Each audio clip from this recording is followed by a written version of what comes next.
Good evening, Mr. Reel. How are you doing? I'm doing good. Sorry you're shaking your head there. That image needed to come down, but what about this one, RFM? No, I was shaking my head to the groovy beats you were laying down there, Mr. Yeah. DJ. What do you think of look at that. You match the guy in this picture. Yes, Other there's a little guy. bit more of me currently, but I like this guy better. Yeah, so there's an image for tonight's thumbnail. I was working on that. I just got back from vacation. Had a great time in Midway, Utah. So I've got a little slide I want to show and see if I can get a problem solved in regards to good old Midway. Midway. Yeah, it's Midway, which is why they Oh, named it that. okay, got it. Which made me think: are we talking into microphones, or are we bringing in the airplanes, the jets? Are we waving those guys in The jets. I don't know what we're talking about. like jet airplanes? Okay, but what about jet airplanes? How did we go from Midway, Utah to jet Yes. airplanes? Well, easy, because I really wasn't paying attention to you. I was thinking about what I was going to say next, which is what I usually do. So it has to do with this thing right here. See, I was wondering, are those microphones, or are we like motioning in the jets, the jet airplanes, like No, the those paddles? those are microphones. Yes. I guess if they had lights on and you could push a button and they could light up, then maybe you could use them to wave the airplanes in. But Hmm. those are microphones. I can multitask. I can't. So you'll have There are to a do lot of jets around Midway Island. Absolutely. Ursus horribilis. Orsis Hillabilis. Midway Island. No. Good old That is Midway, Utah. that's a Everybody. horrible bear, I think. It's a great I place, agree. by the way. It's like a Swiss village. It's Midway, Utah is? They have their whole theme is Swiss, and all the homes, all the businesses are decorated as if they're sort of in a Swiss village. So kind of cool. How nice. Yeah. That's very nice. That's sort of like a little town, except it's Bavarian, but it's kind of the same thing up here called, oh, what is it? Leavenworth in Washington. We had this discussion before. You thought it was Kansas. That's where the federal penitentiary is. Yeah. Did Bavaria, did they invent the Bavarian creamed donut? Is that where Oh, that I'm came sure. from? I Yeah, like they it. were big into cream. Donuts too. You put I them love together, you can't miss. I love it so much better than than just the white cream they put into those. That's like the generic version of that. And then if you get the Bavarian cream, it's Yes, better. yes. The Bavarian cream Yeah. pie or There you donut is excellent. Excellent. I haven't had one in a long time. How Too was long. your week, RFM? Well, I just want to say welcome back to, the world as we know it. I know you've been gone for a while. And did you happen to know that I didn't totally destroy everything on Wednesday?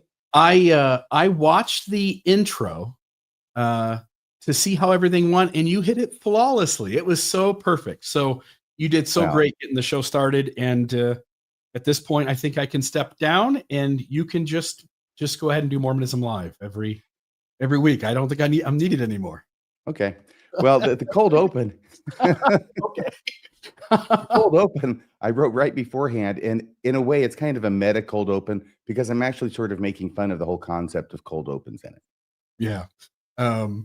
But you did like the transition between screens and it was all perfect. So as soon as I Thank watched you. the intro, I was like, But he's there's got nobody it. calling in. Nobody called in. No 3 calls at the end. No, 'cause I have no You have idea no how to idea. run the Yeah. phone line. Yep. So Um, I had this inspiration, really is the only word for it, to say, okay, I'll look at the live chat when we get there. If you got a question, put it in all caps, mhm. and then I'll see if we can. And it worked. It seemed to Oh, work that's so very good. well. That is so good. That's a great way to do it. I didn't accidentally drop any of them. You know that sometimes happens. Yeah. There you go. But it worked out great. Yes. Now, what can you tell us about your vacation? Well, I have this question. So I'll put it up on the screen. If any of you live in Midway, Utah, or if any of you have been to Look at Midway, this. all right. So you drive around in the main part of town, Okay. and there's just all these again shops, and then you get like 1 block away, and you're back into residential properties, and there's all these homes, Yes. and in front of this one house is this guy. This guy, uh, he's got to be a famous person from either that they're emulating with the town theme or Well, he's missing a guitar, right? He had a no, guitar. And no, someone no. stole it. This is where it gets even weirder. So if you've seen this before, please put your thoughts in the comments. I'd love to hear from you. But he's holding what I assume are two apples, one in each hand. And the first one, he just keeps it right over his unit, like right up against it. Wait, he has apples in his hands. Okay. Yes. And there's no gap between his hand and his pants. It's this weird thing where they have him holding an apple because somebody created the statue. It's not an angle issue. Whoever carved this or molded this had something in mind, and they have him holding his apple right to his unit. And then the other apple's like, would you like one? And well, maybe he's just polishing it. Which one? Well, the one that he can polish on his, his pants material. Then I have to assume he polished the first one, and I'm going to have a hard pass on that apple. Okay. Well, that's your right. This is so strange. Is this made out of wood, or do you know what material this is made out of? I kept my distance. I didn't. I think this is like celebrating the town pedophile or something. I think something weird is going on here. I think that what happens is you get to a certain point in your sculpture, and if you're not freaking Michelangelo, then maybe sometimes the angles don't work out quite as well as you had hoped, and there's not as much room. Because really, it has to be part of it, doesn't it? Almost. I know he's got the other hand out there, but that's dangerous because that subject to being broken, right? Yep. That's the weakest part of the sculpture. Yeah. So I think they're just trying to. This is for the unity of the sculpture and to keep it from getting broken. What about this statue tells you that an amateur is who carved it? I don't know, because it's a lot better than I could do. And a lot worse than most artists. Well, I don't know. I think that you don't know anything more about this individual. No, I'm making fun of the town founder. It's probably William Tell. It could be. I thought maybe it was John Chapman, Johnny Appleseed. Yes, we know who John Chapman is. Oh, I don't know everything knows who John Chapman is. Niles. I will say this, though, about John Chapman. After I thought maybe this is Johnny Appleseed, I went on YouTube to watch a biography of Johnny Appleseed. So I listened to that in the car, and he was deeply influenced, believe it or not, Emanuel Swedenborg. Yes. We have another person, it seems like they were influenced by him that we're all aware of, Joseph Smith, in working with the 3 degrees of glory. And then also the only living, there's only one tree they know for sure that's still alive today that Johnny Appleseed planted. And they keep it alive by grafting it, which was, again, a little connection to the Book of Mormon as well. So Jacob 5, that proves that Johnny Appleseed is an ancient Hebrew. It does. He grafted, He grafted shit. You can count the seeds in an apple, Bill, but you can't. No, excuse me. You can't. You can count the seeds in an apple, Bill, but you can't count the apples in a seed. Oh, yeah, that's deep, dude. That's what it made me think of. There's only one that they know of, but I bet there's a whole lot more. He owned 100,000 acres, I think, when it was all said and done. That's a lot of land. He participated in some program where you got 100 or 1,000 acres if you planted 20 fruit trees on that property. It became your land. Yep. And you got so much, and that's how he became famous. Johnny Appleseed. I assume, again, I don't know if this is Gary the. I bet Johnny Appleseed, Johnny Chapman. He's probably doing it under other people's names too. I think it sounds like he cheated the system, doesn't it? Well, that's an awful lot. I mean, usually they do have a cap on it someplace before you get to 100,000 acres. Yeah, I don't remember exactly what it was, but it was a lot. And John Appleseed. Yep. It was the Appleseed Brews. All right. So we got that story out of the way. How was your week? What was going on with you? And goodness. Well, some interesting things have been going on, and I wanted just to mention a few of them.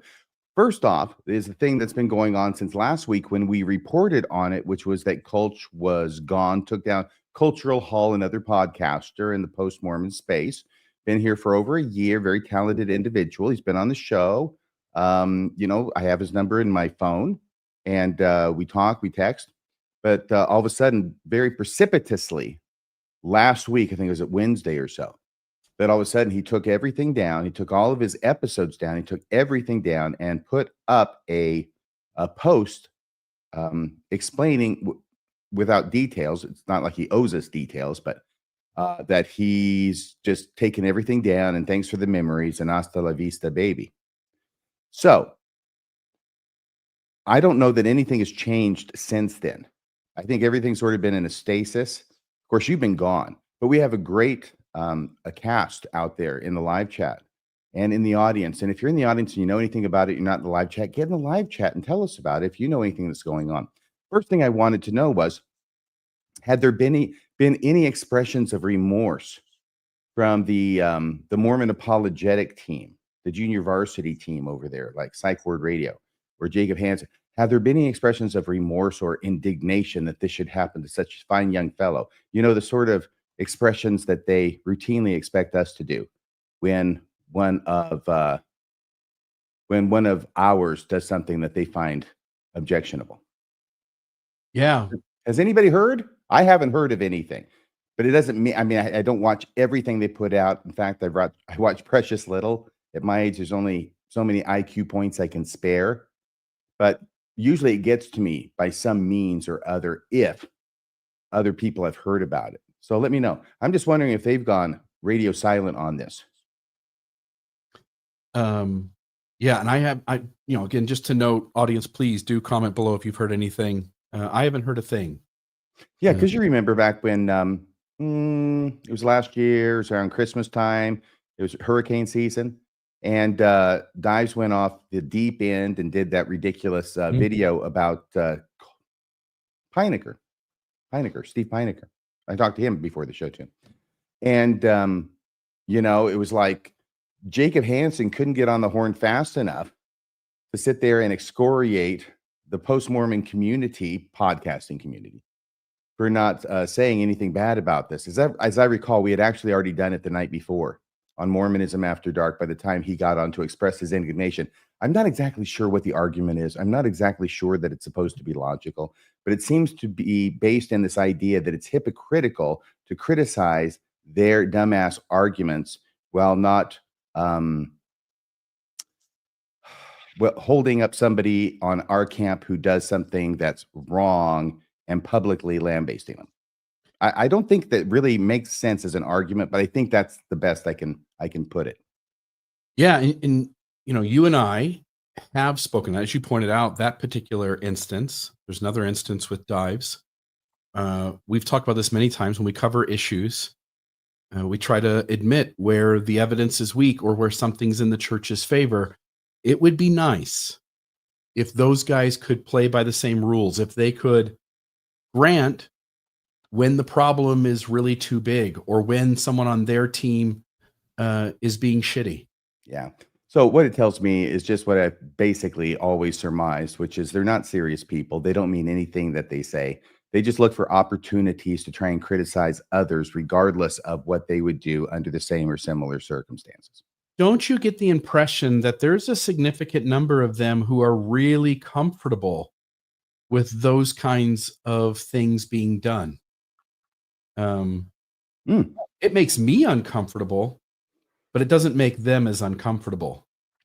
Well, we know Jacob Hansen, one of the head Mouseketeers over there, writes letters and orchestrates letter writing campaign in order to get people excommunicated with whom he disagrees in the podcasting world. So I don't think it's and if he were to succeed in that, he would be victorious. He'd be happy, right? Yeah. So I don't know that it would be any different if it's Kulch instead of Julie Hanks. Yeah, by the way, there's too many people in this space that are capable of something like that. That's another thing that's really gross about this is that, you say Jacob Hansen or, Carden or David Alexander. There are guys who just act in ways that I don't trust. I don't trust that they have the ability to draw lines in healthy places. Does that make sense? I think they're batshit crazy. If that's what you're talking about, I would agree with that. Yeah, and batshit crazy people who have the ability to dismiss problems in just shove it away kind of quickness. Oh yeah. It never gets through the front door because they can't afford to think about it, because then they'd have to be looking for a new church. Yeah, and if somebody can't make decisions differently than that, you can't trust them to make decisions about what they'll do for or against that thing they're trying to protect, you know? Yeah. Yeah. Yeah, we hope that they have a line somewhere before it gets criminal and everything. By the way, I apologize for stuttering when I was saying they're crazier than a shithouse rat. No, I said, yeah. No, I said they're batshit crazy. That's why I was stuttering, because I couldn't decide whether I should say that or crazier than a shithouse rat. Yeah. Just to clear that up. So-called. Okay, so there's that, but there's this other thing that's going on Yeah. with Steve Pinecker. And if I can, I'm going to advance those slides down there. I can see Please. those that you've already brought up. Thank you, Bill. Yeah. So this goes to a post that Steve Pinecker made. It says 2 days ago, but that wasn't taken today. So this is last week, okay? Pretty sure. I talked to him before the show. He sent these to me. He would have joined the show too, but I don't think he's back from the bar yet. Yesterday, he posts. See, there's a picture. He's taking the picture, Steve is. And then there's these 3 young men there. They're at a restaurant. Steve writes, yesterday I bought dinner at Chili's Grill and Bar for 3 fundamentalist Mormon missionaries of the righteous branch. They've lost that loving feeling. My friend Benjamin Schaefer told me they just baptized their newest member in Fort Myers and were heading up my way on their way to North Carolina. Steve, of course, lives in Florida. I gave Elder Keith Peterson and company a copy of the Book of Mormon given to me by Josh Gailey of the Church of Jesus Christ. Pinecker knows all these people and all these crazy different offshoots of the one true church. And New Testaments given to me by Kai Van Leuven of Jesus for Mormons.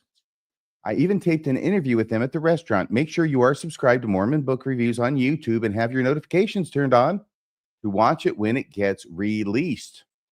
Okay, so this otherwise cheery and,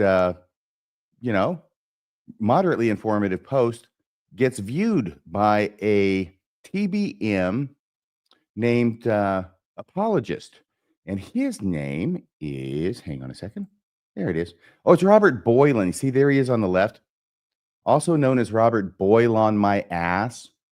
And if you look at his picture, just his expression says it all. That explains his last name. This is, by the way, this is the creator of Richard Nygren. Yes. This is when Richard Nygren's name is mentioned the very first time. It's out of the mouth of Robert Boylan. And we're not saying his name right. It's a microaggression, but he won't tell me how his name is spelled. Who, Boylan? Or pronounced, I mean, yeah. It's pronounced Boyle on my ass. Did you not hear me the first time, Bill? I did. And was I muted? No. I can say it again if you want me to. This is also the same guy who creates pictures of Brigham Young holding guns and saying death to Progmos. This is that guy. This is Desnat, fair Mormon, interpreter apologist who on multiple levels at multiple moments has done things that the rest of us go, ooh, yuck, that's gross. Yes. That guy. Just the look on his face makes me want to walk up to him and give his beard a good tweak. Yeah. Robert, I'm sorry, go ahead. This is one of the unhealthiest people in the believing Mormon camp, just by the things that he's already on the record as having done. And now there's more. I just want to bring up the fact that in that purple highlighted part at the beginning, it's like his bio over there at Scripture Central, because he works for Scripture Central. He works for the big boys in the Mormon apologetic camp. Robert Boylan works on the research team. RFM. Yes. What would our company do if Robert Boylan was creating content under this umbrella? Fire his ass. For creating Richard Nygren. I'm sorry. He would have already been fired before I could fire him for this. Gone. You're out of here. Gone. And this guy is heralded in that camp. Yes. Hark the herald boils on my ass sing. Conan the Librarian says, Bill, I love your starter beard. Keep it up. Average men who shave spend roughly 3,350 hours of his life shaving. Smart men with beards use that time to have fun with the average men's girlfriends. Wow, that's cheeky. But thanks I for like the donation. I like Conan. I like to be clean shaven most of the time, and so I will say hi to my clean shaven version's girlfriend. I think my favorite Conan story is probably, I think it's Beyond the Black River. What's yours? I like the Arnold Schwarzenegger movie, Conan the Barbarian. Uh, Yes? he was a really great Conan the Barbarian. I really enjoyed it. Okay. I've never been able to watch either. Well, there you go. I know. I mean, Ursa Doom, what are you going to do? I'm missing all this stuff. But Robert Boylan, who works, we've established not only look at that supercilious look. Oh my gosh. Okay, so he works for and is a representative of, therefore, Scripture Central. And this is what he wrote on his account at Scriptural Mormonism. That's what he calls it, Scriptural Mormonism, not a oxymoron at all. Here's what he writes. He says, imagine if a heterosexual male kept meeting up with young women, 18 to 21 years old, sometimes traveling out of state to do such, and posting photos of them together. I think we can all imagine that it is creepy, and the term groomer would come to mind. Why do we give a pass to a homosexual? Robert Boylan, my ass wonders. Why do we give a pass to a homosexual in his 50s who does the same, but with 18 to 21-year-old boys? What I want to know is, how is Robert Boylan still working for Scripture Central? And how is it that Scripture Central has not posted an announcement that he has been fired because of this? Or is this really the kind of people you want representing you and working for you, Scripture Central? What do you think, Bill? I think we are supposed to live in a world where, unless somebody gives you a legitimate reason for concern, you don't start with any assumption about people and who they are or what they're up to. And there's a propensity to sort of assume the weirdest conclusion, assume the most unhealthy conclusion, rather than give the benefit of the doubt. And so I don't know. I also understand that there are moments that socially look strange, and we draw conclusions as human beings about what's going on. When Pinerker posted that photo, there was no part of what he was doing that has some unhealthy motivation that appears to be at the heart of it. And so I think it's such a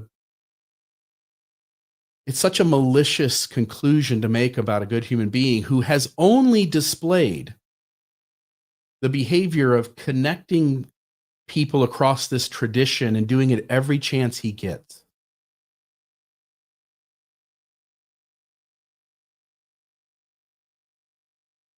I could not agree more. Yeah, Sorry, I was looking up something and I apologize. that's okay. I was looking at Beyond the Black River, actually. It's one of the original short stories about Conan the Cimmerian, written by American author Robert E. Howard. And when you create a fictional black apologist among an exclusive group of just white men, Mm-hmm. in order to deflect criticism to the black man from the group of white men, and then somehow you think people are looking to you for some sort of moral authority, you seem, Robert Boylan, to not understand where to draw lines at and what's an appropriate way to interact with somebody and what is completely nonsensical. Creating a fictional black man to take the heat off the white guys is out of this world blatant. So I those are guess my they were having trouble finding a real Black Mormon apologist. Yeah. I know of two of them, and both of them would not be involved in a project like this. Wow. Yeah. You know, 2 black Mormon apologists? Well, Tariq Lacour is one of them. He's, I believe, on the inside of the faith, and he doesn't speak out a ton, but I know he No. doesn't. You think Robert Jones? Oh, no, I don't know about Robert Jones. I don't know who that is. Okay. Well, maybe. Anyway, so this was totally gratuitous. They're creating this black apologist, apparently. Yeah. And so he puts his 2 cents in, trying to make a connection, trying to stir the pot, but that's what he does. He stirs the pot. And nobody calls him out for him. In fact, they are happy to promote him. He gets a seat at the front row. These people don't know, they don't understand morality and ethics. They make really bad decisions every time they have to make a call in those areas. Yeah, it's all along this line. I don't know. They think that they're in junior high school or something, and they'll do Mm, Metcalf is butthead yeah. as an anagram. Yeah, Peter Pan never Neverland or whatever. Neverland. Neverland. Yeah, it's Yeah. just Anyway. yeah. Anyway, so my question was about this too, because then Steve told me that he posted about this over where Jacob Hansen on his Facebook page. So Jacob Hansen would have to see it. And like, okay, so what's going on? Jacob, remember the guy who's calling us out after we'd already talked about tithes as Yeah. if nobody had and we already had? Yeah. Well, where are you now, Jacob Hansen? Where are you talking about Robert Boyle on my ass and this kind of ridiculous homophobic nonsense? Are you going to call it out? Are you going to follow your own advice? Or are you just a hypocrite asking for a friend? Yeah. Well, Yeah. I shouldn't be getting so upset. You know why? Because this is just supposed to be laid back night. Here's my friend in the stake presidency that just got dissolved. By the way, new stake president on the way. We'll see what that leads to, if anything. This gentleman was the gentleman who was on our show Yes. 2 or 3 years ago. Second counselor in the stake presidency. That's Ben. And he Yeah. couldn't make it here tonight. He was going to, but he had a pretty good excuse. He's got a lot of things he's got to do because he's been called as a mission president. Super cool. Congratulations, Ben. Down in Chile. Is that true? Yeah, Chile. And the south part. So his mission goes all the way down to the tip of the world, basically, just a stone's throw from Antarctica and however far north it goes from there, like halfway up, I'm guessing. You said mission president. Mission Presidente. And I just note something, and I've thought this for a while, and I'm going to say it out loud, but it is that the church in the last few years has been observable to me making extensions of callings to people who seem like some of the good guys. Does that make sense? Oh, yeah. Patrick Ben's a good guy. Patrick Huron, to me, is a standout example of that. Up until this moment, Patrick Huron has only displayed publicly an inclusiveness. That's why I don't trust him. And an ability to get together across the line and be thoughtful and positive toward each other. And your friend Ben is that way. And they knew who that was. They knew he was on the show. This didn't get past the SCMC. They watched it and they knew what was going on. And he gets called on a mission with them knowing that he is on friendly, understanding terms with RFM's journey. Does that make sense? Like he knows that you feel the way you do, and he still treated you really nice and kind, and he bought me lunch yesterday. Yeah. And I didn't order the cheapest thing on the menu either, I might add. Yeah, you shouldn't. He's one of the good guys though. But yes, you shouldn't. Always get the surf and turf. Yeah, well, I didn't go crazy, but yeah. And such a nice guy. He's a really nice guy. Look how young he is. Yeah. Good looking guy. Getting called on a mission. Yeah. Well, that's getting super all grown up and saving China. There you go. Oh, well, congrats to him. Ben, I hope you have a enjoyable time as a mission president. And those kids were going to go on a mission anyway. thank goodness those kids will have Ben, uh, Yeah. who sits with what's going on with them and does the best to try to help each one of them be their best self. I told him he's going to be miserable on his mission because he cares too much about people. He said, Yeah. that's your great weakness. If only they only called Bens to these positions and promoted them up the ladder. Yeah. Yeah. Well, we'll see. I mean, they got to be scraping the bottom of the barrel if they're calling him on a mission. And I don't mean that because he's not a good guy. He's the best guy, I think. But you know what I mean, right? He's Yeah, not it's exactly a McConkie Mormon. no, and it's the opposite. My thing is, I think Mormonism has all of its bad parts, and it has good parts too, but all of its bad parts. The worst part of Mormonism is the top 15 leaders of the church. Their dishonesty and deception and cover up and whitewashing is what gives the rest of us, besides the abusers, a bad name. The rest of us are just doing the best we can.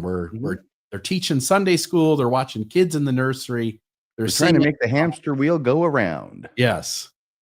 The worst thing is the leaders. By the way, Diane River gives us this insightful artistic comment, Bill. Referring to the statue, it's Satan offering the apple of temptation. The artist could have positioned the hand higher or lower, she says. LOL. Yeah, I think that's as good of an interpretation as NHM being Nahum. Can we put it back up there for a second? Because I want to look at his lapels. I didn't take it down. Oh, the picture of the guy. Let me see here. Let me take this. He has something on his lapels which could be emblems of his priesthoods. I'm not sure. Let's take a look. That would be very interesting because we're in a Mormon town. What are those? Are those, I don't know, palm trees? Marijuana plants? Are you able to make that any bigger? Zoom in? Yeah, let's see if I can do that. Well, he has a beard. That's somewhat satanic. As you're figuring that out, yes, sir. I'll say one of the lines from one of my favorite musicals. By the light of the night, it'll all be all right. I'll get you a satanic mechanic. All right. I'm doing this the long way because I can't do this the way I wanted to do this. So it's going to take just a second here. Oh, that's fine. Let's come up with some other quote about Satan. The whole, was it Willard Richards that was crawling around on the temple floor being the first Lucifer? I don't know. Could have been Orson Hyde. The first Lucifer, you mean in Nauvoo? In the temple, when the endowment was first performed, okay, one of the early saints' job was to play Satan, and they slithered around on the floor. Right. It could have been Orson Pratt. Yeah, it could have been Orson Pratt. I don't know who it was. It sounds like a strenuous job. All right, so now let's get that big. Whoever it was really sacrificed for their art. Now, Tim Rathbones thinks it was W.W. Phelps is what he's saying. I'm not sure what the C is, but I'm guessing a typo. He would know, so I'm going to trust that answer. Yes. Okay, so here is the bigger picture. What do you want to see about this guy? His lapels. They look like palm trees. Well, that's the tree of life, obviously. Obviously. Well, once we have the interpretation, it's a simple matter to interpret everything else to fit it. Yeah. The temple, strengthen the marrow, that whole thing. There's a part about the loins. What was there? I don't think there's any references to apples in that, though. So, but this is the fruit of thy loins. He seems to be indicating that. I don't know. I'm not really a big fan. All second Nephi chapter 3 on us. I'm just not very comfortable with this sculpture. Whoever did this. Well, I just wanted to see the lapels. You're the one who keeps focusing in on the crotch. The lapels aren't giving us much. The other part definitely tells us that we should be wary of this statue, this sculpture. And this is just sitting in someone's front yard. This isn't like at the town hall or, at the center of the village or whatever, where everybody gets together. This is just sitting in some guy's front yard. There's got to be a story behind that statue. I'm just saying. It's just weird. It's a very, I think it's a very interesting statue, and Yeah. it speaks to me. So anyway, it helped me to learn a little bit about Johnny Appleseed today, and Yeah. that made it at least exciting. So And what it says to me, what that statue says to me is avoid eye contact. yeah. All right.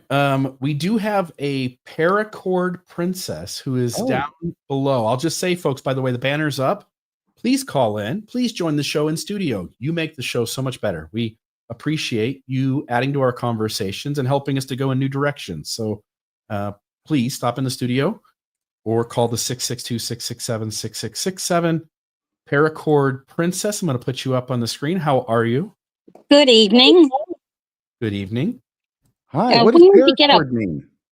The stuff they make, well, it was originally parachute cord, but people make various crafts out of it, keychains, bracelets, different things. Do you make guitar strap? Do you make bracelets and things out of it? Yes. Oh, great. Is there any place our audience could go to look at them and see if they want to buy some? No, I've never gotten around to making I was going to put your website up. Put it up on the screen. You're going to be a millionaire in a week. This reminds me of the parable of the 10 virgins, Bill. Yeah, you hid your talent. No soup for you. Yeah, there's a lot of parables, so it's understandable that one could be confused. But I'm talking about the five virgins who weren't ready when the bridegroom came along. Well, I invited everybody into the feast. There's that one too. Yes. No, yeah, I'm thinking, Bill. Yeah, you're thinking of the master that had servants, and he gave one 10 talents and 5 and 1, and he came back and he said, "Well, what'd you do with my money?" Yeah. When the one paracord princess is really schooling you, isn't she, Bill? Well, I just want my paracord bracelet, and I have no place to go. Okay. You're gonna have to create a website, paracord. You creating a thing and being an artist. That sounds really awesome. So that's or an Etsy. really cool. Yep. Maybe an Etsy store. And when you do, come back on and share your Etsy, and we'll put it up on the screen. And are you really a princess? And are you really? Well, no. No, what happened?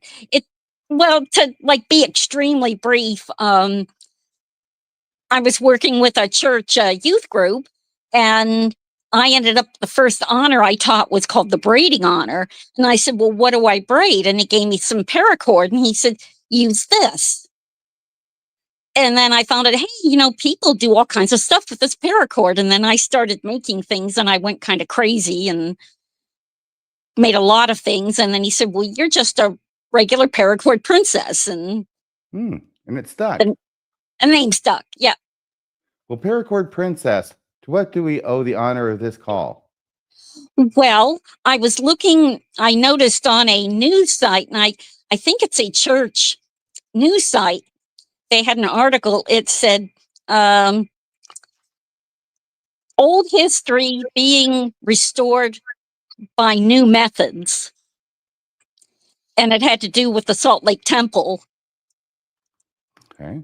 And then when they said, something about stuff being restored, I just about spit. If I'd been drinking, I would have spit it out.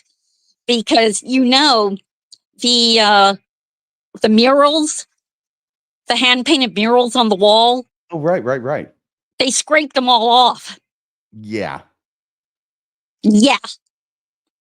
And it's like, you've got some nerve talking about preserving things when you rip down hand-painted murals.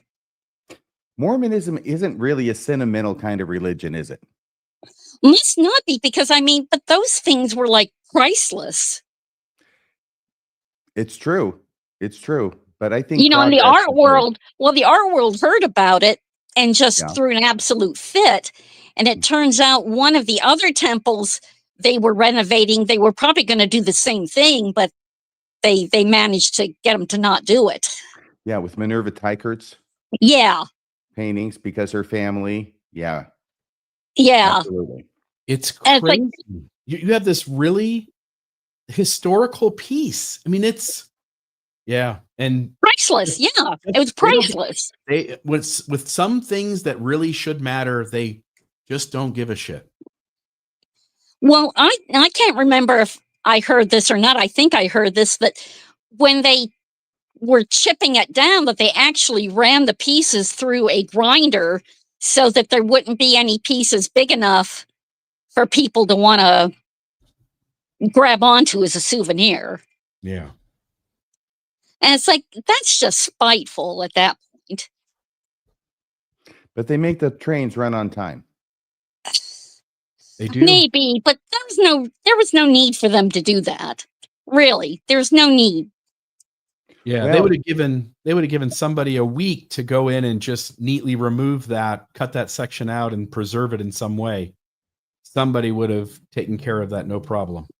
Yeah, I'm sure there's enough museum space somewhere where they could put it up and charge admission. Yeah.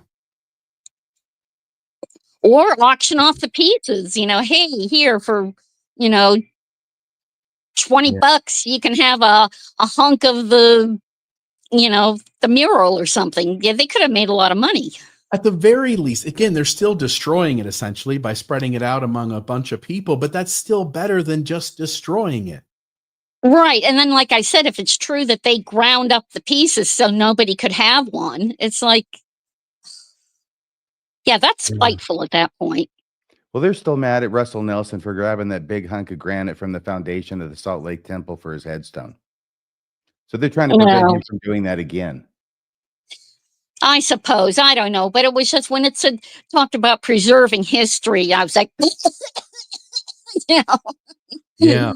I want to ask the both of you a question. There's this weird thing that this church at least has as a doctrine that really works against it. It's one of those things you can't explain, because when you create a high demand fundamentalist religion, the last thing you want is anybody keeping records.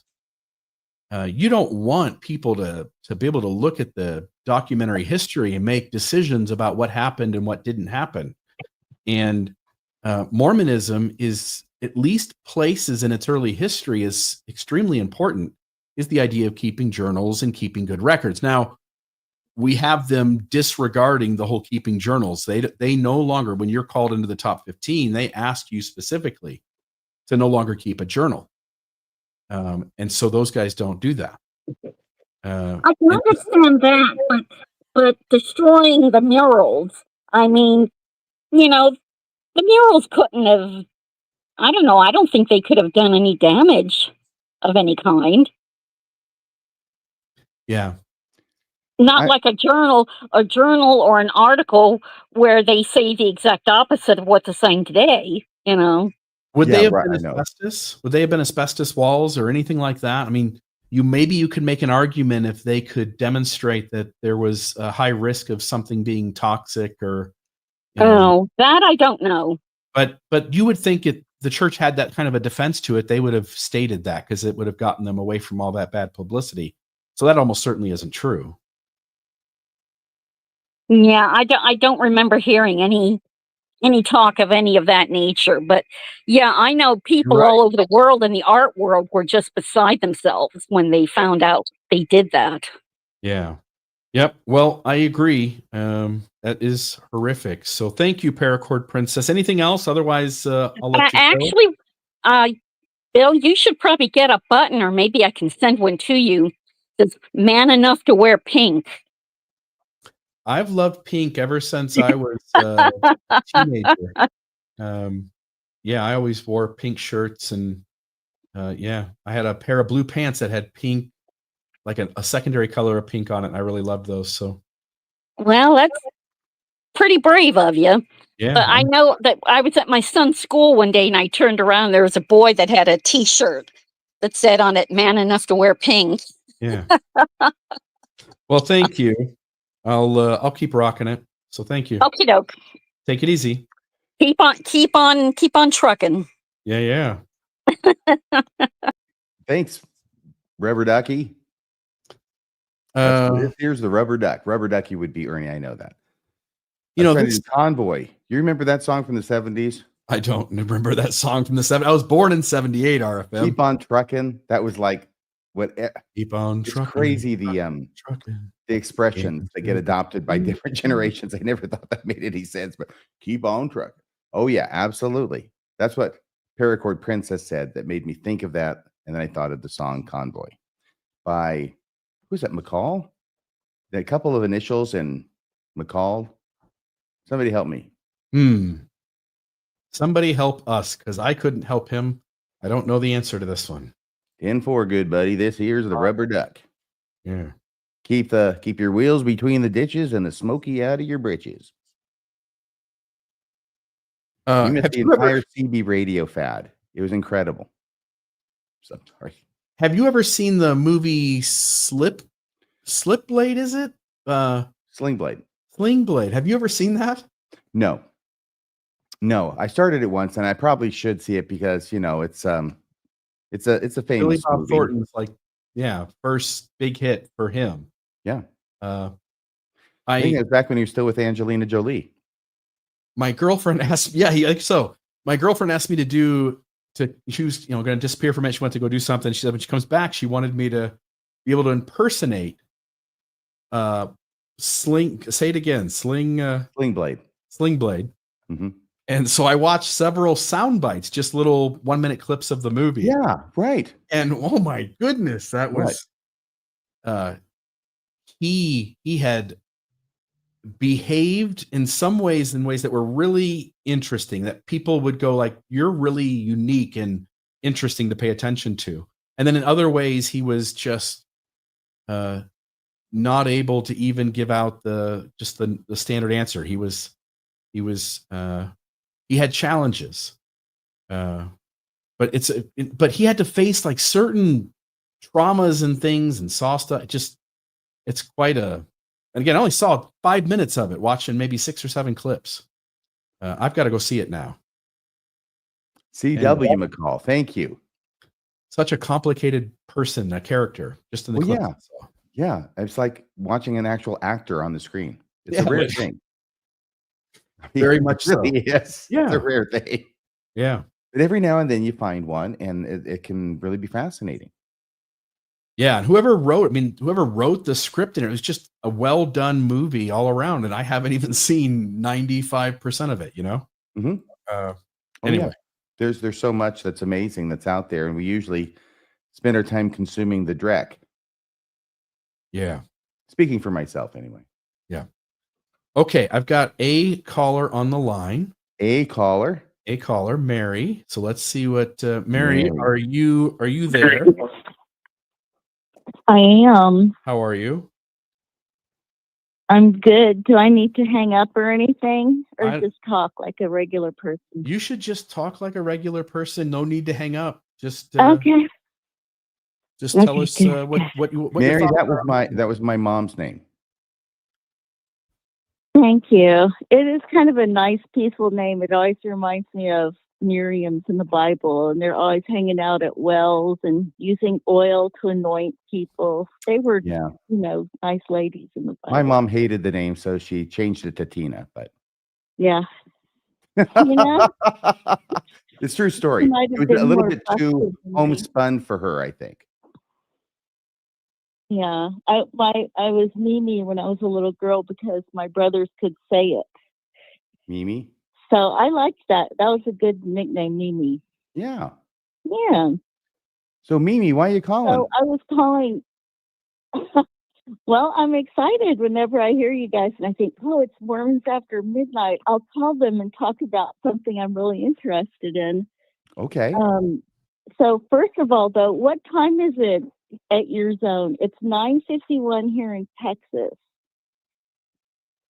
Where are you guys at, and what time is it? It's 8:51 here in southern Utah. It's 7:51 here, where I am. I'm on the Pacific Coast. Okay, so you're in the Pacific, and that's the furthest one. Now, if you ask for the last 4 of my social security number, I'm on to you, Mary. You'd give it to me, wouldn't you? You'd be out on automatic. If you talk to me off the air, maybe I'll give my social security number. I'm not going to give it to these thousands of people. So I was a kid in Waco. Mary, where do you live? What city do you live in Texas? San Antonio. San Antonio. Deep within my heart, there's San a memory. Antonio, Texas. Yes. Deep in the heart. The stars at night. Right. The Yellow Rose. And deep I within thought my you were heart, there's a thinking some memory. clever You know that reference. song? Oh, no. Deep within my deep heart, there's a before. memory of San Antonio. Sound familiar? Okay. That's a country western song. When I was in high school, I was a stoner, man. We only listened to hard rock, so no, I didn't get that reference. Oh, well, I figured if you were in San Antonio, you'd be listening to the country western stuff. and my donkey is hitched out front, so And you have a donkey. You're right. I'm just Next, you're going to tell us because I you live in the called from heart the. of Texas You're going to tell us you called from the saloon. with my special telephone that talks to people all the way on the West Coast and in Utah. Yes, sir. You didn't push through those double doors, did you? Is there room for me at that table there, boys? Who's the dog? Yes, I have a dog with me wherever I go. So she rubbed her throat and her shoulders in some shit yesterday. And she came into the house and sat under my chair while I ate dinner with some of my friends. And I thought, it affect your appetite at all? One of my friends. I had to smell my food really close. You just kept chowing down, didn't you, though, Mary? Nothing stopping Mary from eating that dinner. It was corn on the cob. You just have to put it right under your nose. Oh, yes. But I was afraid that my friends were wearing a colostomy bag, and I didn't know it. So I was thinking, oh, my God, somebody smells like shit. And it was me and my dog the whole time. And you thought it was... That's also deep in the heart of Texas. You thought it was Ms. Colostomy. I did. This colostomy bag. Oh, my word. I bet you felt silly. How did you find out it was your dog? Well, she jumped into bed with me like she does every night. And then I petted her, and somehow my hand made it to my nose. You know how you put your hand under your nose and smell your finger? So I discovered she smelled like shit. I bet you were like shit. It was a rude awakening. So then what happened? Well, it was human. It was human grade. It was very stinky. You know, like I can handle horse shit and I can handle cow shit. I mean, I could sleep with that. So someone was out taking a dump in your front yard and your dog went and rolled in it? Ooh. I think somebody must be like tricking me with their human grade dog shit, right? I think your dog was rolling in your friend's colostomy bag. I think we've got this solved. I think we've gotten enough of this story. I'm about to lose my appetite. The case is solved. Yet, so. Between Mary and her dinner, I can tell you that. All right, Mary, was that? Well, you're going to change the subject now because Bill's about to blow his cookies. Okay. I'll tell you the story of ice cream sandwiches. If we're changing, is it real ice cream? I'm nervous. Does it involve high grade shit? You have to start with the lighter colors and work your way to the darker, believing in the hand of God that you have real ice cream in the ice cream sandwich. I'm we'll skeptical. hear no more about anything else. Nothing else will delay the pleasure of our ice cream sandwich. All right, make me a believer, Mary. What's up with ice cream? Well, you know, I love ice cream sandwiches. Do you guys? I could take them or leave them. I'm really big into the cookie outside. So you get like the imitation wafer chocolate chip cookie. Oh yeah, thing. that's the best. Those are the ones I like. You know, imitation wafer chocolate. Well, Mary, you guys are awesome, but something happened. I don't know where you are or I am, so Well, we at least know our time zones, Mary. Thank you very much for the call tonight, and appreciate it. Mary, you made history. She made history. Is she gone? Mary's gone. Yeah. Mary, you made history. He hung up, by the way. I didn't end the call with her. I was going to give her a second. Okay. To say Okay. goodbye. I wasn't accusing. I wasn't No, trying no, to no, be no. accusatory. No. I sometimes people in the audience go, Bill hangs up too quick, and sometimes you make fun of me for hanging up when I didn't. I did. And that's how a reputation gets started around here. And I'm just It's trying part to, of my charm, I'm just trying to push back against it. making up stories about people. So Yeah. was Patrick here last week? Patrick, were you here last week? Patrick, were you here last week? I was. Awesome. I feel Well, like you've never left. I know.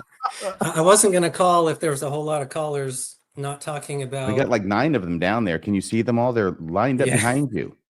Like rolling airplanes and over O'Hara. excrement. Even if they're talking about excrement, just come into the studio. Let's just. I had my finger on the link. I wasn't going to join 2 weeks in a row, but then I thought, maybe I should. We thank you.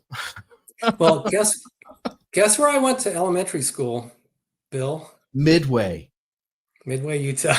You're going to tell me about this statue in the front of someone's yard. What Yeah, do you? We moved away when I was in middle school, so the only thing I remember is it was pretty much a hick town back then. So I'm you don't sorry. remember this? No, I doubt it was there back then. Richard Jones says that you need a date, Patrick. What do you have to say to Richard Jones? My wife is out of the country right now. Okay. That's what I have to say. We're Was all your buying that town- one. Was your town founded by a weirdo? Do you know any history there that would explain this guy? No, I was little, elementary school. You would think if he's like the town founder, you would have learned about him though in elementary school. Yeah. He would have been Jedediah Lucifer. Jedediah something. 1 apple for me and 1 apple for you. I feel like we've completely lost the plot on tonight's show. And I'm blaming all of San Antonio for it right now. Deep within I wanted my to take- heart, there's a memory. I'm sorry, Patrick. You were calling for a reason? Yeah, I wanted to take this back to your episode, RFM, that you and Colby did on the Light on Truth letter, your latest response to Austin Fife. Do you know we're going to be recording for hours on end again tomorrow morning? I can't wait. You know, this guy. But Austin made the mistake of quoting Harold Bloom. Yes. By the way, I've got a book here. Do you have a book there? I I'll don't. show but you I my wrote an book if you show me yours. No, I don't have his book, but I did write an essay in college on Harold Bloom's other work, Really? Like this one? Closing of the American Mind. Like Shakespeare, The Invention of the Human by Harold Bloom? Nice. Thank That's you. it. Thank you. Yeah. So Debunking chapter 6. That Yeah, angle, so- by the way, you look so debonair in that angle, RFM. Yeah, and it's totally made up. That's not even me. I mean, is it I or is it AI? To I or to AI? That last is week the you said AI could be manipulated to get a result that you wanted, and it looks like. Well, then this why is don't I what- have more hair, damn it? That's what I, I want to can. know. I'm right there with you, RFM. Because no one would believe it. That's why. Yeah. Patrick, go ahead. I'm sorry. You were talking about Harold Bloom, and he was Harold quoted in Bloom. Light on Truth letter, and you did a Yes. paper about him? I did. It was Closing of the American Mind, but this was from a book called The American Religion, I think, where you read. You guys took like an hour to go through Bloom, and it was really, really fascinating. It got into some stuff like the Kabbalah, the Mm-hmm. early Jewish mysticism, and all And then kinds of segued stuff into I'd that never heard of. paper in Dialogue from like 30 years ago that talks about how Joseph Smith had access to and very likely interested and quoted from the Kabbalah and the King Yeah. Follett Discourse. Oh, yeah. Oh, yeah. See what you're missing if you're not watching RFM on a regular basis? That's right. Continue, Patrick. And but I thought the home run quote was from Bloom, but Colby led up with a pretty good one before then. Let me read Colby's quote, because Bloom was saying, look, there was 2 different types of Mormonism. There was the Book of Mormon Mormonism, and then everything that came after And Colby said, if you run the entire Book of Mormon through an AI assistant, when you compare the Book of Mormon theology to the current Mormon theology, they don't match at all. And then Bloom followed up. You quoted Bloom after that. He said, if one compares the Book of Mormon closely to Smith's imaginings in the Pearl of Great Price and Doctrine and Covenants, it seems the work of some other writer. And I don't mean Mormon or Mormon and Moroni. Sorry. I remember that quote. That was so funny. This is Harold Bloom talking about the Book of Mormon. Remember, this whole thing is about the Book of Mormon. The whole chapter is about it. And the very opening quote is, the Book of Mormon is the knot at the end of my testimony rope. And he quotes from Harold Bloom, his book, which is, I don't think it's over here. I think I put it back up on the bookshelf, The American Religion, where he talks about Mormonism. And he talks about some things about Mormonism very, very positively, like Joseph Smith and his later doctrine, like King Follett, Nauvoo doctrines. But the irony is, of course, that in a chapter where he is supposed to be defending the Book of Mormon, he quotes from Harold Bloom, who in other places in the same book has things to say about the Book of Mormon that are less than flattering, which is the quote that you just read. Can you read it again? Sure. If one compares the Book of Mormon closely to Smith's imaginings in the Pearl of Great Price and Doctrine and Covenants, it seems the work of some other writer, and I don't mean Mormon or Moroni. And so that reminded me of the episode you had Charlie Harrell on recently, the author of This Is My Doctrine, where he talks about all the doctrines changed, right? Everything changed. And then I thought about the episode that was I think Mormonism Live. Then RFM, you had an episode called All Mormons Go to Hell. I did. Because your thesis was the lectures on faith state that for life and salvation, you have to have a correct understanding of the nature of God and his attributes. And we think that's Rigdon. And then Rigdon proceeds to say that Godhead has two individuals and the Father does not have a body of flesh and bones. And so that was kind of the early Godhead religion. And it just struck me, why in the hell do you start a religion and you haven't even nailed down the most fundamental concept of a religion, which is the nature of the Godhead? And then Joseph sweeps in later in section 130 and he says, no, actually, there are three members in the Godhead, and actually God the Father does have a body of flesh and bones.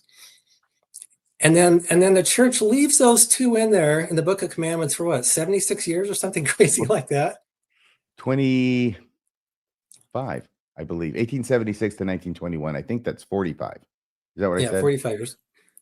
So isn't that exactly what the church does now? When they're flipping doctrines, they leave the old one in there and then they just eventually get rid of it, and there's a whole new generation that doesn't remember that. Yeah, it can still be accessed. It's still there, but you don't emphasize it and you don't talk about it, and that's step one. Yeah. So, but when I heard that quote from Bloom, you learned from last week's call that I've been kind of looking at the textual analysis, the word print, and also other word and text analysis of the Book of Mormon. So I was really intrigued by your episode with Colby about all of the contentions that Austin Fife was making about the Book of Mormon. And that just struck me. I'm looking at doctrine, I'm looking at word count, I'm looking at vocabulary. Bloom takes it up. He takes it from the trees to the forest, and he's like, the whole theology is completely different. And so I thought, well, God, why don't we look at the theology in the Book of Mormon and see if there's anything in the Book of Mormon that strikes of Rigdon or Spalding. And so I went back and I just listened the last couple of days to your 3 episodes on Spalding and Rigdon. And RFM, I think you hit if not a bullseye, pretty close to a bullseye when you did your analysis of 2 Nephi 3, I think it is, where the author of the Book of Mormon says Joseph pretends to no other gift except translating or writing. He's not going to speak. He's going to shut his mouth, and there's going to be somebody else who's going to speak. And then you go to the Book of Commandments, and all of a sudden it's like when Joseph's a little more comfortable, a little more confident in his abilities, he kind of writes into that scripture. Actually, Joseph will potentially pretend to other gifts.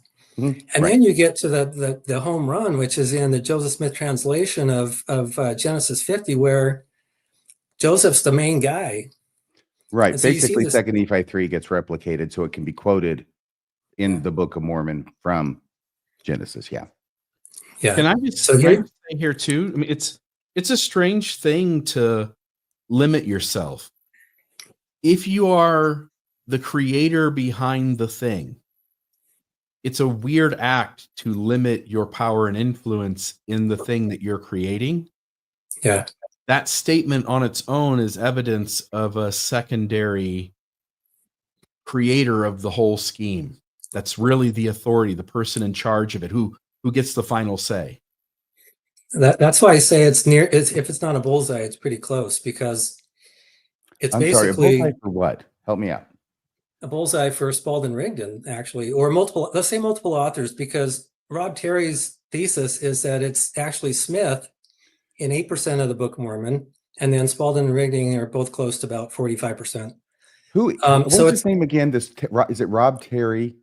Rob Terry, yeah. Yes. On what And- me about this our Rob Terry feed that he has grown so great and wants to get Spalding involved before he ever met Joseph Smith in December. Yeah, so last week when you were off the conversation, Bill and I were going through that. Was I off the conversation last week? Yeah, you were dialing in Bennett. Oh, right. Okay, I'm so sorry. Yes. So go ahead. Go Yeah, ahead. so- Make your point, and I'll try not to be too bumptious. Okay. So Bumptious. That's what I meant. when you look at it from a kind of an open lens, and after that first episode of Spalding Rigdon, both of you said there's no compelling evidence for the theory, but you can't laugh it away either, I think is how you phrased it. And so I think that's having what Bill said. Yeah. Yeah, so the documentary history, Bryce and Dan Vogel did an excellent back and forth that I think leads to the same conclusion. There's nothing more in the documentary history that's going to help us. That's why I'm focused on the word and the text analysis, and then with Bloom, not the doctrine. What do you say? The theology. So at the theology level, is there stuff in the theology that's of Rigdon in the Book of Mormon? And so, Bill, in that second episode, you had a bullet point that said there's Rigdon's theology sprinkled throughout the Book of Mormon. And so I think, but that's all you said. So I think there's a lot more. Well, at the that could very be said least, you about could that. say the thing you can say is that Rigdon had a lot of influence in early church theology. Yeah, too much as far as David Book of Whitmer was Mormon, concerned. Yeah, yeah. Mormon for sure.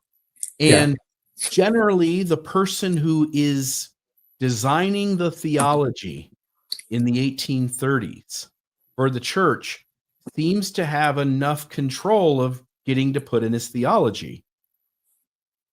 That implies that on some level, Rigdon is at the minimum sees himself as able to tell Joseph his thoughts and ideas on what the kingdom of God looks like. And Joseph Smith says, that's really good. We're going to use that. And Rigdon understands that process, at least at that level, that, I get to come up with good ideas, and you hearing the voice of God puts them in it.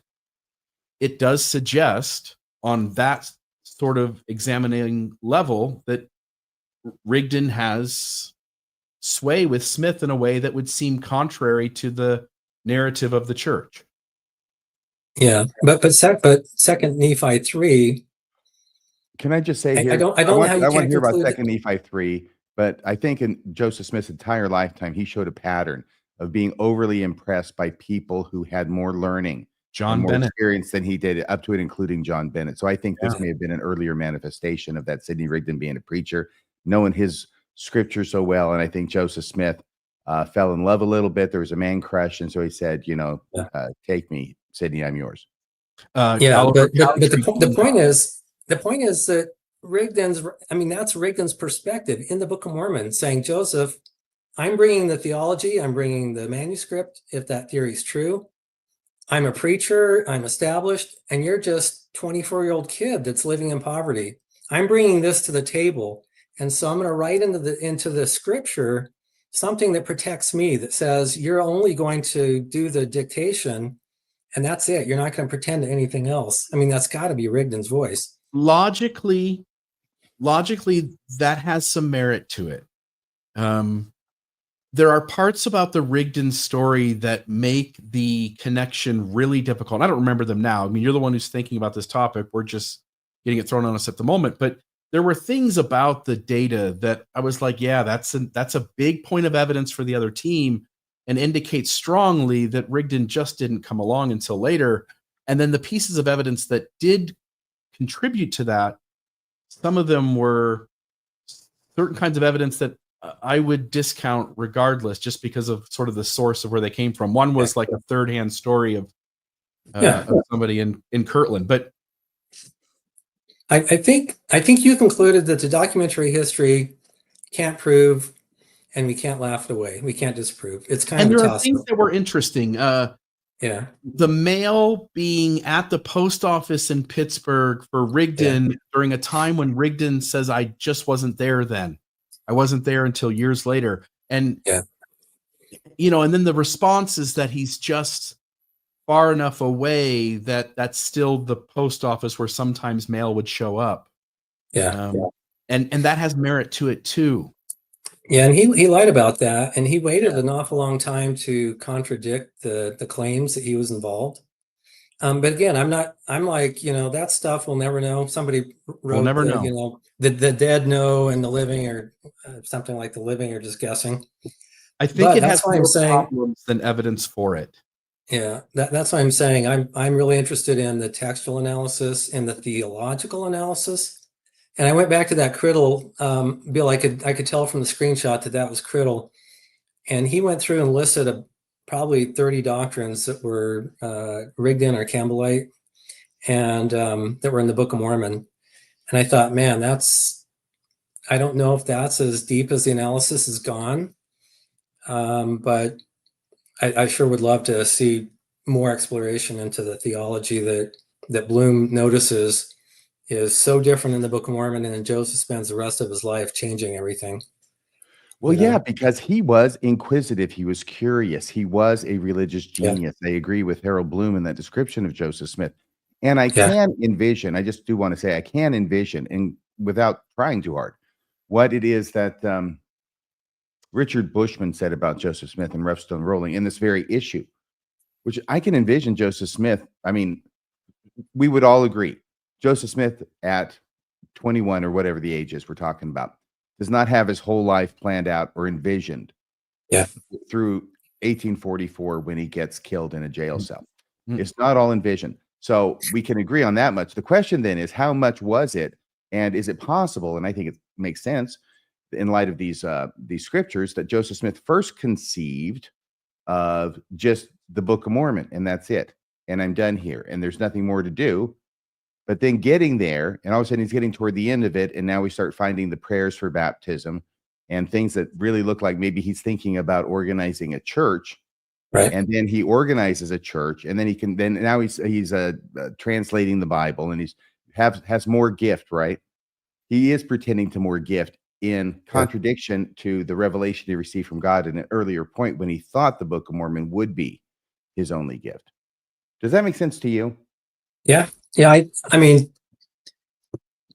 I'm looking at this through both lenses, and that's pretty much the point I hope I'm making, is that Bloom put me over the edge where I think you have to. I mean, if the documentary evidence is a toss-up, and the word print studies are all coming in 3 authors, and Rob Terry was very convincing, and Bill. And when I did further research, it showed that the Book of Mormon had the voice diversity. This is the LDS study.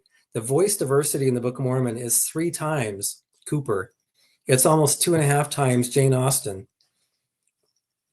I'm sorry. And more those voice, are more voice diversity in the Book of Mormon than Cooper. Cooper with like. And I hear you're saying like, forget what logic, like we have to trust the math, and what little math we have on this is the math that we have. Yeah, this isn't math. This is art. I don't believe this is science. I'm sorry. Well, I think the very first study in 1980 was kind of very artsy, but I think we're getting along that spectrum to where, I mean, this is the church's own study saying, there wasn't one author, there wasn't 29 authors, there was 3 authors, and But then they Rob only Terry. studied for 4. They only studied for 4 in that first thing, and I had the book and I read it, and that's why I know they studied for 4 because they said Yeah. that there were only 4 self-identified authors who actually wrote their words in the Book of Mormon with a word count that was enough, and I think it was Right. 5,000 Yeah. flocks of 5,000 to be statistically significant, and that was Nephi, Alma, Moroni, and Mormon. Yeah, but that's Yeah. a study that we call art. That's back in the art phase of the studies. Nobody But I really am looks at that remembering correctly, anymore. right? There were 4 of them, and they Yeah, said they there were were all different. 4. Yeah, but if you go through the Wheat and Tares article, Rob Terry he's a professional data analytic specialist or whatever, and he's gone and reviewed all the studies and critiqued all the studies, and that one was pretty much destroyed. But there's more recent studies, and including his theory of the narrator, the sermon, and the late voice, where he's saying the late voice is Joseph. And then the narrator voice is Spalding, and Rigdon is the sermon voice. And so now I'm looking at everything, not just, oh, that's really interesting, but which voice, when you make a reference to something in the Book of Mormon, which voice does that relate to? Because that's important to know whether that weird thing that we're studying about, like modern English, is that in Rigdon's voice, or is that in Spalding's voice, or Joseph Smith's voice? Because I think that's going to be relevant to Patrick, setting aside analyzing. the viability of the evidence, let's say it says what you say it says and it's right.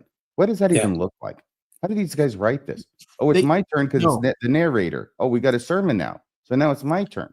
Are they No, sending it back no, and no. forth by email? What, Bill? Not at all. Spalding writes a book. The book is a secular story. It's the narrator telling the history. Rigdon Yep. comes into contact with this document, and he can add in the religiosity. He can add it. But now they need the guy. They need the guy who's known for being able to do magical things, and somehow they're aware of Joseph Smith, who's claiming to be a money-digging scryer who can find lost items. And now you've got all 3 parts of the puzzle. No. Joseph Smith has to be creative late because 116 pages are lost. Thank you for refreshing my memory, Bill. You're very good. He's got a great memory, doesn't he, Patrick? I think an angel Yeah. showing up with gold plates is more likely than that scenario. Yeah, because I saw all these videos in real time, and I called into your show and said, what's the science on word print? And I'd watched that episode, and I'd totally forgotten about it.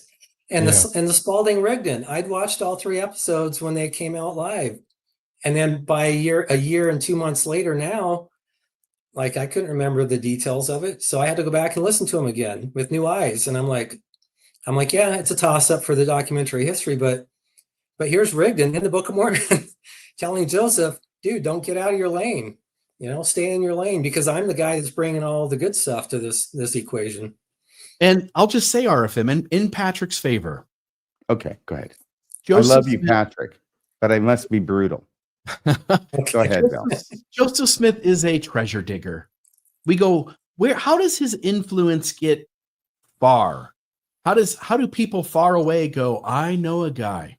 Obviously, because of his incredible success rate. No, it's not it. It's not it. Nope. It is the fact that it only takes a mild moment where the crowd believes that something cool really happened. Mm-hmm. It is a magic trick. And He so was a magician. when you see a magic trick in the 1800s, you tell someone else about the magic trick. And people talk to people.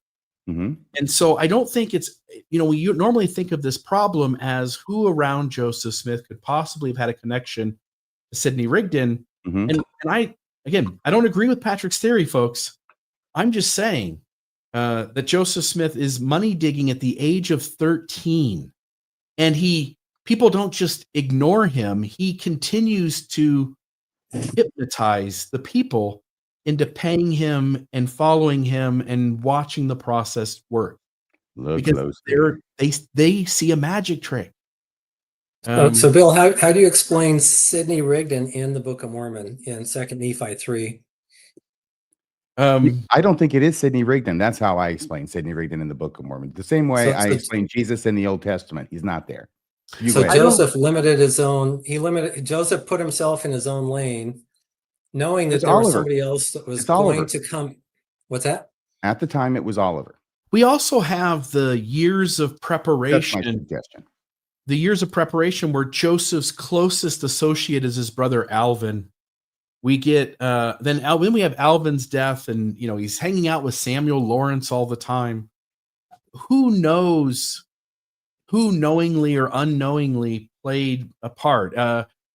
Even if he has Rigdon, he's aligning himself with his brother Alvin in such a way that Rigdon would be sort of forced to bring both of them in. I mean, you're creating, I don't know, it just requires extra steps. And Patrick, I think the evidence is just not strong enough. I'm sorry, Yeah. Bill. No, you go ahead. Patrick, can I ask you a question? Sure. Okay. Other than history, which some people find fascinating in its own right and important and all that stuff, the result of Sidney Rigdon being involved versus Sidney Rigdon not being involved and Joseph Smith doing it on his own leads to the same conclusion of the Book of Mormon not being ancient or really Right. what it claims to be. Right. So for you personally, why is this something that is a passion for you? I'm a truth seeker. I just want to know what's true. And I spent 10 years, 12 years deconstructing because I just wanted to know what was true. And I looked at every piece of evidence. I started at the top. I didn't look at Mormonism, actually. This is all fairly new to me. I wanted to know if there was a God or not. And I had studied a lot of evolution and human evolution in particular. And so when I was thinking about, is there a God? Why is there a religion? I asked Don Lunwall, my former companion, hey, send me some books I can learn about the history of religion. Why is there religion on the earth?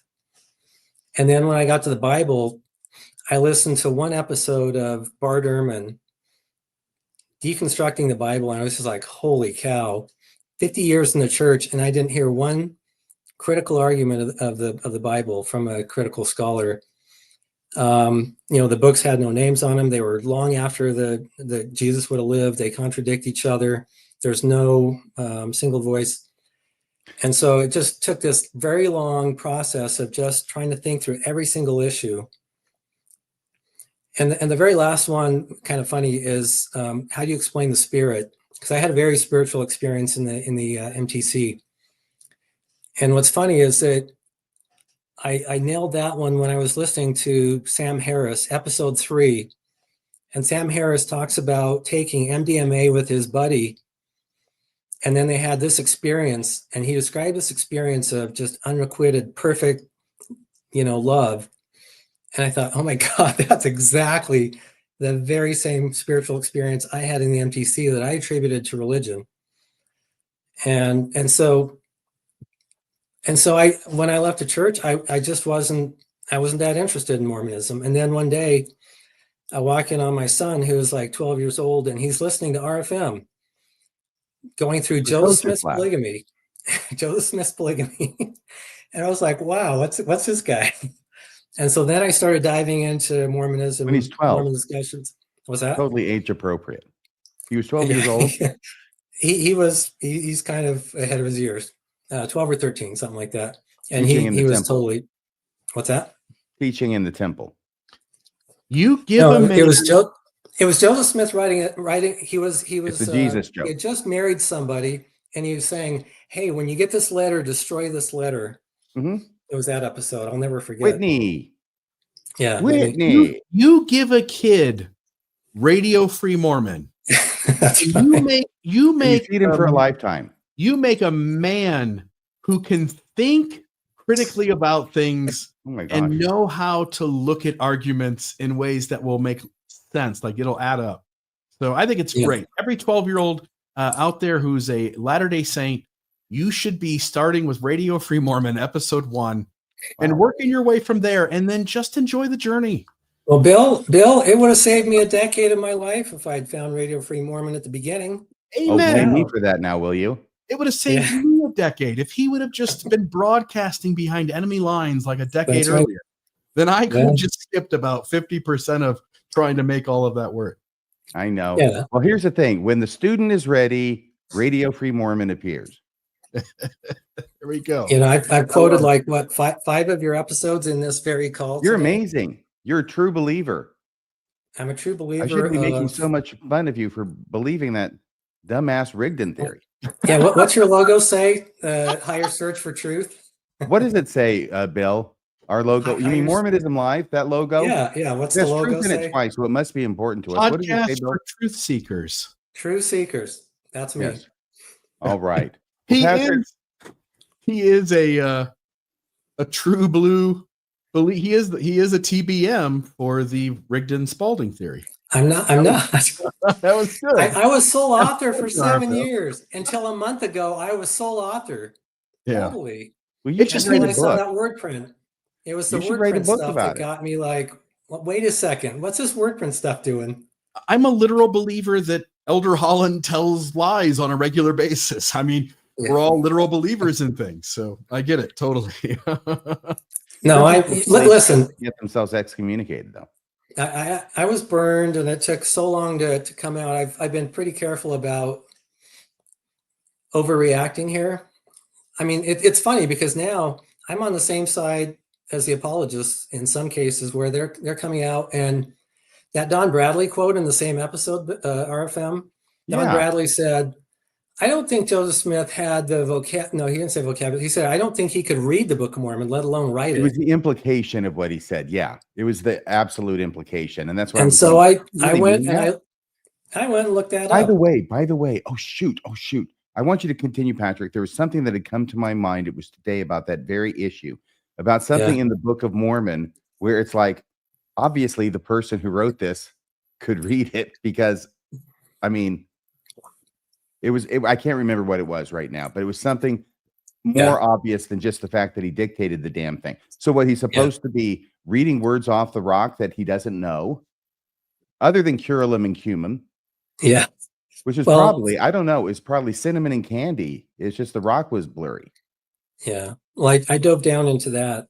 So Was he in Curulum and cumum, cinnamon and candy. Cinnamon starts with a C, even though it has an S sound. Was he in Central America or a strip club? I have no idea. But, I don't think those are different animals. I think there was just something on the rock. It got in the way. They needed to kind of wipe it down a little bit. Yeah. Well, the Don Bradley quote, Don Bradley saying all of the studies show that the Book of Mormon was written like at the 8th grade level of reading or higher. And Joseph Smith, according to William Davis was the most generous in the amount of years that Joseph had education. And he said, I can find maybe 7 years of education. So Don Bradley's point was somebody presented that data to him and got that quote from him. But he's basically saying, well, he went to school for 7 years. And the Book of Mormon's written at least an 8th grade level. So that was his quote. But in that same article from Brian Hales, he quoted another study where they actually said, I don't think Joseph had the vocabulary. And they actually listed 44 words, big words that they didn't think Joseph would know. So I went and looked up every single word in the Joseph Smith Papers archive. And I've got to tell you, you do have to keep these Mormon scholars in check because there's kind of loose and fast going on with that a little bit. Okay, because hang on a second, because that would actually help your argument, wouldn't it? If there's words in the Book of Mormon that Joseph Smith didn't know, though I've got no idea how you're going to prove that at this point in time, 200 years after the fact, but go ahead. Yeah, why would they make the contention when you can't prove it? Well, I thought, the best we can do is look to see if those words show up in any other writings of Joseph Smith. They don't, RFM. I can tell you already, they don't. No. Half of them did. That's why I'm saying the apologists, you got to keep an eye on them, because half of those words, they seem really big and impressive, but when you look them up, Joseph Smith used those words in later years. I mean, in later years, to be honest, to the we have scholars, so little of his writings in earlier years that we don't have anything to go on. All we have are the later years, and in those years, he's using those words. Yeah. So I think there was 2 revelations in 1829. Yeah. But there were about 20 words that Joseph never used again. So there were some that didn't. So it was a little kind of hit and miss with the scholarly work there. Yeah. Trevor but Larson I don't says, know. is the 20 word words. Patrick, Trevor Larson says, is the word integrity in the Book of Mormon? Because Joe didn't know that word. Yeah, there are a couple words I had to look up because I'd never heard them before. Apparently, I didn't read the Book of Mormon closely enough. Like retroactive. No, I've got the list here somewhere. Actually, I think that's in the italicized. Hey, Patrick, we're at 9:30. Interposition. Hey, Pat, we've got, Interposition. yeah, can we pick up this conversation? I've got a couple other phone calls I want to try to fit in as sure. well. Yeah, I you've been more than appreciate- generous. Thank you. but let's keep the idea going. I'd love to bounce some more things off each other. Colby says, Okay. Patrick, stop by Take it tomorrow easy. when I Thank point out how Alma 30 has at least two blatant contradictions in the narrative. It really isn't that impressive. Yeah, it's not. It's not. It's a nice first attempt by a young and budding author. Something that came up during that call was, we were talking about Joseph Smith and how far his influence could be known beyond his own town he lives in, right? And somebody said, wasn't Joseph Smith's father a money digger also? And that guy's got his own stories. Joseph Smith Sr. has his own cool stories that will never be heard or understood about his interaction as a money digger and what kind of events he was involved with, because we don't have Philastrius Hurlbut collecting affidavits on Joseph Smith Sr. and his childhood buddies and the folks he was a young adult around. But he's got his own stories that indicate that whatever we're missing, it would be quite interesting. Was he not involved in the wood scrape? The only scrape I know. Calgary's dad? No. Joseph Smith Sr. I know. What wasn't he involved? I can't remember. Anyway, there's some kind of wood scrape back there that happened. It was weird. It was wacky, really crazy stuff. And I can't remember if Joseph Smith Sr. were involved. Someone will tell us if Tim Rathbone is still awake. I thought the laying his penis on a table and having the chap next to him measure it to see if he had won a bet or not. Yes, he laid it on the table and said, "Behold, this is my rod with which I do divine." Oh, those money down. diggers. It looks like scripture, man. Those money diggers, they'll do anything for money. Those money diggers. Tim Rathbone says he's here. So tell us, Tim. I feel like we're having a seance. Lower the lights, calling all spirits. Tim Rathbone, are you there? Can you answer our question as to whether you know about the wood scrape, right? With Oliver Cowdery's dad earlier on in pre-church history. I only Joseph know. Smith Sr. I'm sorry? No, I only know the filthy, nasty scrape. I don't know any other scrapes in Mormonism. Mormonism has two scrapes, is what I'm learning today. I like it when you interrupt me. You know why? Because it makes me feel less bad for interrupting you all the time. I love it. So now that we've said all that, tell me the scrape. I'm going to tell Tim. Tim has come back. He's making his presence manifest. Tim. Oh my gosh. Let me see. Tim. Okay, so what we're asking is, was Joseph Smith Sr. involved? I know Cowdery was with the wood scrape. God damn it, Tim. Are you paying no attention to what I'm saying? No, was Joseph Smith Sr. involved? Do you know that? Could someone just tell me the wood scrape story so I could learn something today? Oh, okay. And that's what I've been trying to avoid because I'm a little shy on the details. So what was this? Give me your version. It's going to be more some accurate. weird, crazy thing going on in the woods that involved a scrape of some sort. Let's see. Oliver Cowdery. Daddy. The wood scrape. Oh, the wood scrape was actually the name of an event. Here we go. It's like Watergate, folks. How many of you know about this? During the 1790s to 1820s, this is somebody's recapitulation. I can't vouch for the accuracy of it. 1790s to 1820s, right? There was a sect in Vermont known as the Wood Scrape, whose founder was Nathaniel Wood. Nathaniel Wood was originally a Congregationalist, but was kicked out due to his heretical teachings, probably involving wood and scrapes. There was a lot of transcendentalism and millenarianism. Jesus is coming back soon. Going on in New England at the time and ever since. They practiced spiritual wifery, polygamy, peepstoning, with the exact same type of peepstone supposedly used for the Book of Mormon. Oh, this is from 2012. Yeah, it's a lot more than supposedly now, isn't it? Definitely used for the Book of Mormon, the peepstone. treasure digging, and even attempted to build a temple. They called themselves the Israelites and everybody else Gentiles. They claimed to be descended directly from the Israelites. They claimed that the Bible was untrustworthy because the great whore, i.e., the Catholics, had corrupted it. They taught the 7 dispensations too.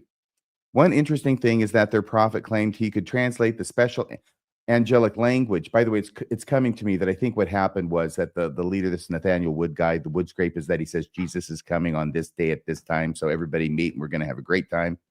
And everybody got dressed up and nobody showed, right? Jesus didn't show up. I think that was the scrape. They'd command their women to run around stark naked, claiming it would get rid of the feeling of the devil and the negative feelings. Another creepy similarity, was their teachings on being perfect so as to become immortal. I think that's Pelagianism. The taught, which Mormonism does basically adopt, the taught that people weren't created but pre-existent as well. The whole thing was basically Mormonism 1.0. Eventually, the wood scrape was broken up and its founding prophet fled to upstate New York with 2 of its prominent members. Yeah, that's because Jesus didn't come when he said he would. Blah, blah, blah. Hey, Bill, are you still there? I'm right here. I'm The right 2 here. prominent members of his congregation, meaning Nathaniel Wood, were Oliver Cowdery and Joseph Smith Sr. Thank There you you very go. much. I'll be here all week. Try the fish. Yeah, it is interesting when you look at who was involved with what, and again, whatever stories come before, all the ones we did get. Mormonism is a little cray-cray when you take in its 200 years. It's fascinating as hell. Fascinating. By the way, Mhm. Tim, you know I was kidding when I was swearing at you, right? Yeah, I hope so. He's actually a very sensitive guy, Aren't we all? especially when he's been to the hospital and everything. Yeah. Yeah, I hope you're feeling better, Tim. I hope things are going good for you. Yes, we all do. We all do. We do have one more call. Yes. So if we can take this is Billy Bob. He's attending a granddaughter's wedding in Utah. So Billy Bob, how are you? No, this is Poppy. This is Poppy. This is Poppy, but And the auto screen is really not fam- doing you justice. No, Poppy, are you going to put us to sleep?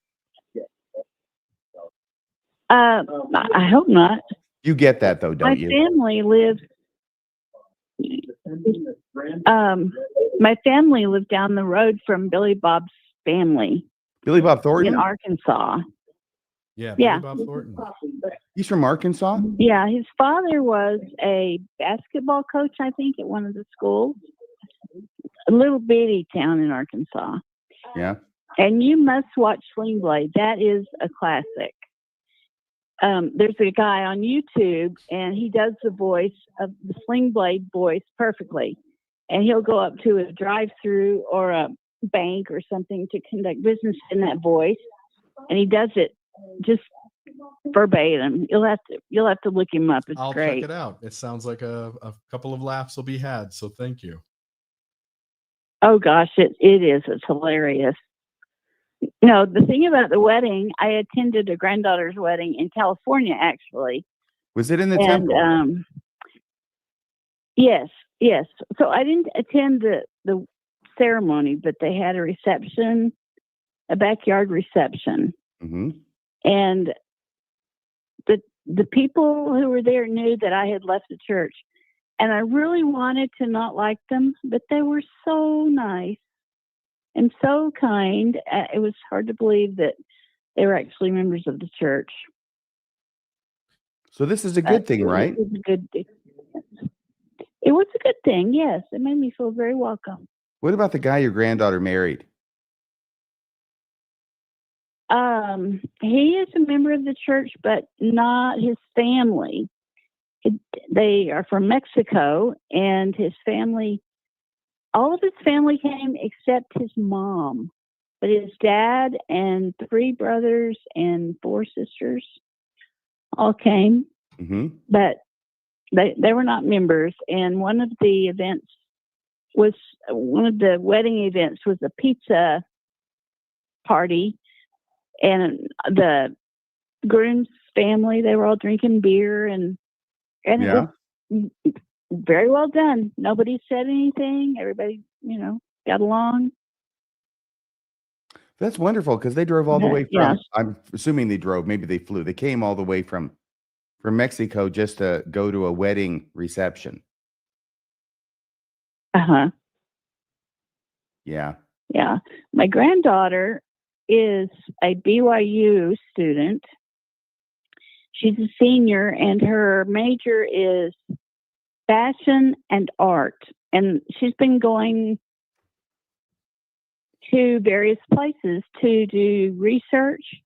She just got back from Egypt, and the school actually sent her there to do the research. And so when she gets back, she'll go and she'll do lectures and presentations about the places she's been. And her little husband is in pre-med. He's going to be a physician. Wow, you must be proud. I am. I'm very proud. Well, Very I think proud. they're All going to my make a wonderful grandchildren are very couple. successful. I'm sure they'll make a wonderful couple and have really cute great grandkids for you to play with. Well, we'll see. They're both very ambitious career-wise, so I don't know if they'll have children or not. Well, we'll see what kind of Actually. Mormons they are, whether they're good and faithful or not. Yeah. In the meantime, I'll Yeah. watch Sling Blade, and Oh, you must. I'll report You must. back. You'll love it. Well, thank you. Thank you for the call. All right. All right. Good night. Night. Good night, Poppy. Well, that All was a right. nice call. Some nice news there at 9:43. the end. Great calls, great folks in studio tonight, great conversations. I thought this was a really fun episode, so I hope people really enjoyed it. Please like and subscribe. And there is a link posted in the live chat that's pinned up there. You can see the link to donate to Mormonism Live. And also, you can just go, Mormonism After Dark, I'm sorry. You can go on there and you can donate to that. Or you can just go to like mormonismlive.org and click the donate button there. So, but very much appreciate it. So folks do that. Yeah, and we've got who is it in the live chat? It is this rando. I can't remember his name. Hang on. Rando. It's some rando. Here it. Yeah, it's that's it. Cobley. Yeah. Cobley Reddish. So Cobley and I, we gotta, after the show's over, gotta ditch the monkey suit and get home, check out the live chat, and roll into bed, and get up bright and early to come down to the old studio and record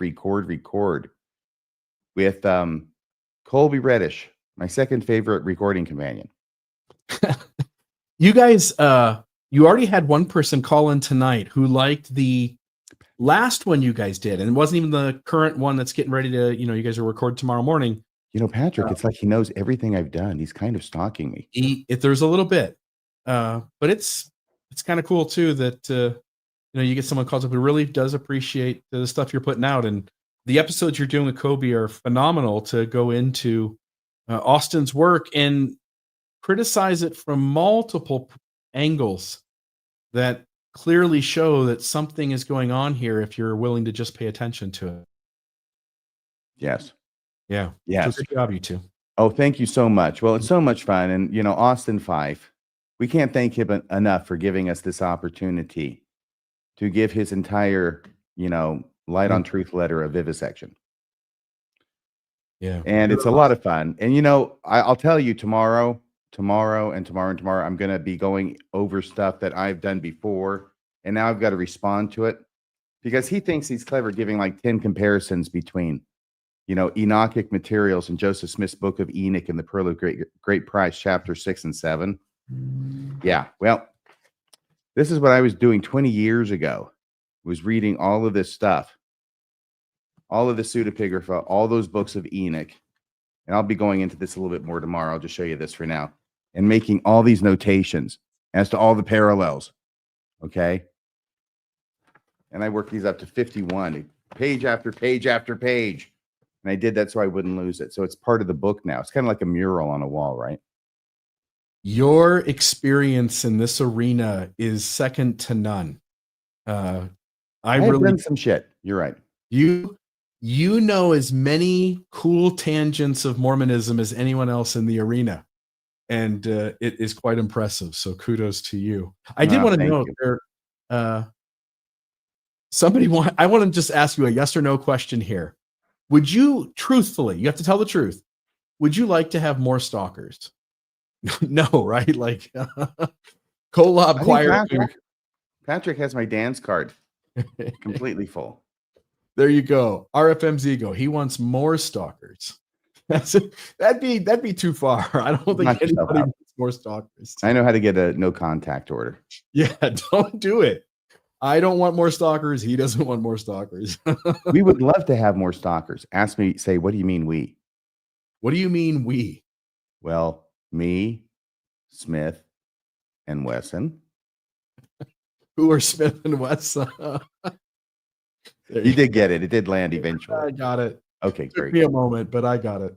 And who said that, everybody? In the live chat, say it together. The rifleman. You know the rifleman. That's great. I do. I just know it's not the answer to that question. That's great. I think I was watching it actually when it was airing the first time back in the 60s. Yeah. It could have been on reruns. I don't know. No, it's of course, Dirty Harry. Yeah. Good. Clint Eastwood. It's a 44 Magnum. You know what this is? Yeah. It's a 44 Magnum. Most powerful gun ever made. Able to blow your head clean off. Now, I know what you're thinking, punk. Did he fire 5 shots? No, did he fire 6 shots or only 5? Well, to Yeah. tell you the truth, in all the excitement, I lost count myself. There's one question you got to ask yourself. You know what the question is, Bill? Do you want to find out? Do I feel lucky? Yeah. Well, do you, punk? Yeah. No, you just told a story that made it even more scary to take the chance. I did. I was just trying to do Clint Eastwood, not doing a very good job of it. My point is that Clint Eastwood tells the story in such a way as to build the drama up about the decision in such a way that you, the person wondering if there's 5 or 6, you've been intimidated even further into not even trying. Wow. Yeah. I think that's deep and very profound, Bill. There you go. It's a good note to end the show on. Well, and I'll go please home do. and think about it and see if I can understand what the hell you're talking about. Please do. I'll do it when I review it again, okay? Okay. And that's not a dig on you. Honestly, I was being distracted over here by the live chat, so I'm blaming everybody in the live chat. If one person in the audience understands what I'm saying, I'll be good. Look at Peter Rebhan, which is almost German for partridge. That's Rebhun. Love Eastwood, but only the Westerns. Really? Not Gran Torino even? You don't like Gran Torino? I thought that was pretty good. But I think I know what they're talking about. Wasn't there one like The Bridge where The Bridges of Madison County. Yeah. With Meryl Streep? That's my favorite Clint Eastwood movie. Really? Yeah. That's your favorite, huh? Yeah, just nostalgia of it. Yeah. Just an old time classic. Yeah. The Bridges of Madison County. Old time classic. You're killing me, Smalls. It's even in color. Yeah. So was The Wizard of Oz. So 1939. That was a big year for movies. Biggest year ever. There's a line in The Wizard of Oz. You know what it goes?